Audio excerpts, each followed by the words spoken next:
Livro para a defesa do espiritualismo. A propósito da introdução à metapsíquica humana, de Ernesto Bozano. Capítulo 5. Categorias de fenômenos inexplicáveis por qualquer teoria metapsíquica.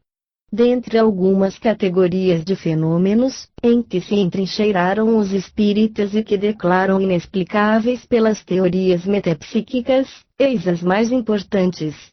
Os casos de identificação de mortos desconhecidos do médium e dos assistentes, os casos de aparições de mortos no leito de morte, os casos de crianças videntes no leito de morte de terceiras pessoas, alguns fenômenos muito especiais de telecinesia no leito de morte e depois da morte, alguns fenômenos extraordinariamente significativos de música transcendental no leito de morte e depois da morte, os casos de personalidades de mortos que conversam com facilidade e escrevem correntemente em línguas desconhecidas do médium e, não raro, de todos os assistentes, os casos de personalidades de mortos que escrevem correntemente, com o talho de letra que tinham em vida, o que enormemente difere do outro fenômeno de reprodução de uma simples assinatura, os fenômenos de bilocação no momento pré-agônico, mormente quando visíveis coletivamente por todos os assistentes.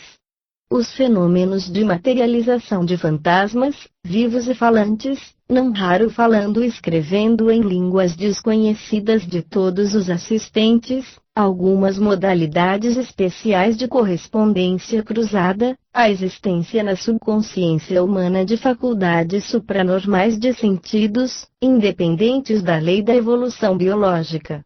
Tais são as principais categorias de manifestações metapsíquicas, de todo inexplicáveis pela prosopopese metagnomia e por toda e qualquer outra hipótese metapsíquica.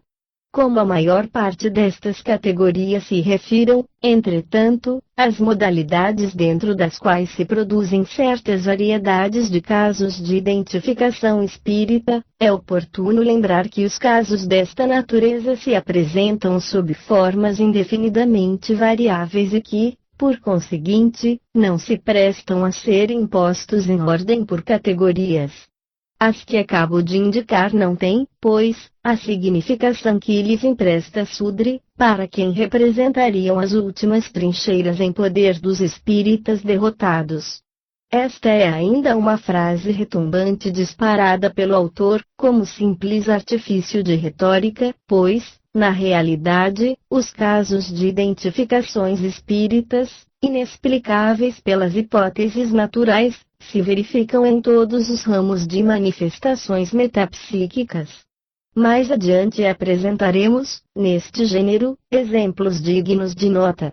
No entanto, mesmo mantendo-se dentro do círculo das categorias que acabo de enumerar, é claro que Sudre, se quisesse tentar uma crítica eficaz, nos casos nelas contidos, deveria não se afastar das boas normas e escolher os casos típicos apresentados pelo adversário, para, depois de convenientemente analisados, submetê-los, uns após outros, a uma crítica minuciosa, penetrante e completa.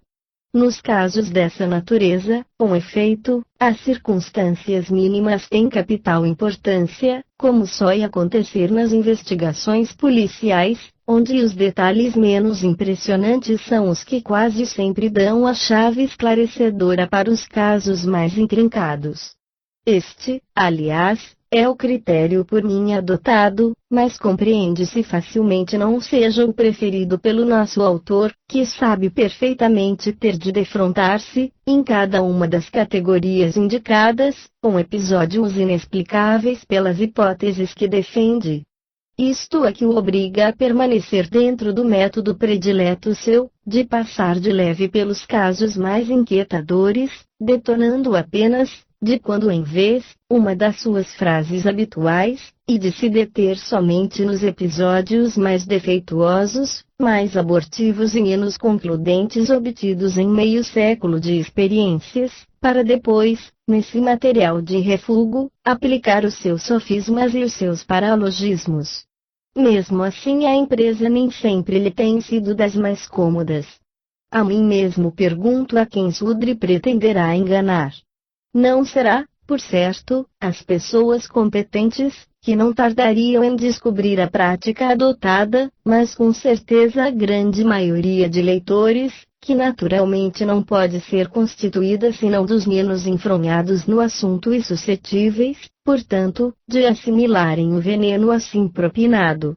Apenas lhe escapou que, dentre os seus leitores, algum haveria capaz de chamar a si a tarefa de ministrar às vítimas o antídoto necessário. Uma questão, entretanto, de ordem moral se apresenta e que me julgo no dever de responder. Porventura atribuis a René Sudri, poderão perguntar-me, tanta má-fé? Não, de modo nenhum. Ele não passa de um materialista irredutível que, convencido absolutamente de estar com a verdade, logicamente julga que os fenômenos metapsíquicos decorrem todos de causas naturais, mesmo quando pareça evidente o contrário. Em tais condições, é natural e humano que, temendo levar à dúvida as consciências não iniciadas nos gloriosos mistérios do materialismo, seja tangido a comentar a seu modo todos os incidentes metapsíquicos que pareçam justificar-lhe o ponto de vista, negligenciando, muito de indústria, todos aqueles que de qualquer modo lhe neguem o seu apoio. Todos os que se deixam inflamar de uma fé fervorosa e sem limites, como a fé materialista do nosso autor, não se poderiam coibir de assim proceder. Sudri se conduz no assunto como, nas lutas sociais e políticas, inúmeros demagogos. Se nos detivermos na leitura de certos jornais, havemos de ver aqueles que dirigem as multidões se moldarem rigorosamente pelo método Sudri, sem que do mesmo modo possam ser arguidos de má fé. São apenas exaltados, que se escravizam ao dever de derribar tudo aquilo que pode favorecer o partido adverso e que, certos de estarem com a verdade, evitam de perturbar intempestivamente a consciência pouco envolvida dos seus correligionários mais tíbios e menos convencidos da superioridade da causa. Ora, Sudri, que arde na pira da fé materialista, fé só comparável à dos mártires cristãos, hei-de necessariamente por esta forma, visando ao fim altamente nobilitante de não perturbar a paz de consciência dos seus correligionários menos invulneráveis na convicção do luminoso porvir, que as doutrinas materialistas preparam para a parte civilizada do gênero humano. Feita esta confissão espontânea, encerro as considerações de ordem geral, para voltar a tratar das principais frases atiradas por Sudri contra algumas das categorias de fenômenos por mim indicadas, frases que, na intenção do autor, devem suprir a refutação que deixa de oferecer às conclusões espiritualistas, que ressaltam das categorias dos fenômenos em questão.